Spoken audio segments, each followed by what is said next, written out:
அன்பார்ந்த அனைவருக்கும் என்னுடைய நெஞ்சார்ந்த வணக்கம். ஞான ஒளி இரா பாண்டியன்.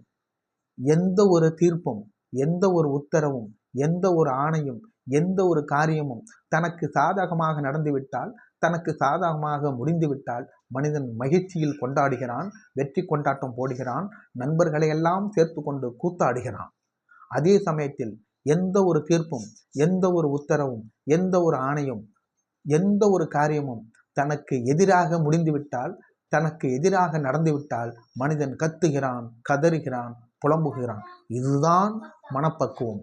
ஆனால் இப்பொழுது சொல்ல போற கதையில் ஒரு மனிதன் தனக்கு எதிராக தீர்ப்பு வந்த போதும் அவன் கத்தவில்லை, கலங்கவில்லை, மகிழ்ச்சியோடு தன்னை எதிர்கொண்டு அவன் வெற்றி கொண்டான். அப்படிப்பட்ட ஒரு கதை ஒன்று.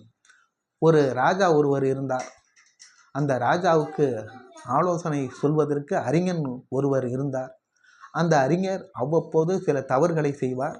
ராஜா கண்டித்து கண்டித்து மன்னித்து விட்டு விடுவார். இப்பொழுது ஒரு பெரிய தவறை செய்துவிட்டார் அந்த அறிஞர்.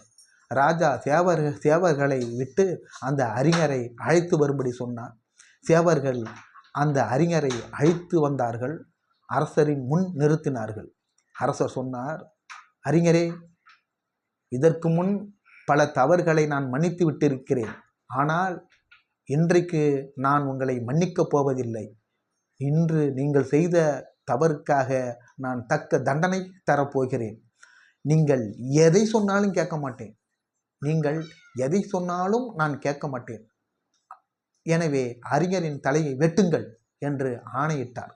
உடனே அந்த அறிஞன் சிரித்தார்.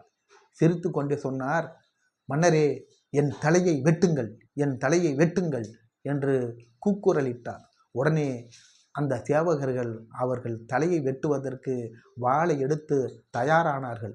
அந்த அறிஞன் சொன்னார், அரசே, நீங்கள் என்ன சொன்னீர்கள்? நான் எதை சொன்னாலும் கேட்க மாட்டேன் என்று சொன்னீர்கள் அல்லவா? நான் இப்போது என் தலையை வெட்டுங்கள் அல்லவா என்று சொல்லுகிறேன். இதை நீங்கள் கேட்கலாமா என்று நினைவுபடுத்தினார். உடனே அரசர் அதிர்ச்சி அடைந்தார்.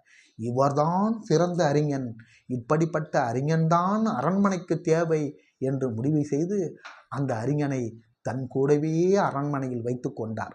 இது உங்களுக்கு பிடித்திருந்தால் சப்ஸ்கிரைப் பண்ணுங்க, லைக் பண்ணுங்க, ஷேர் பண்ணுங்க. நன்றி.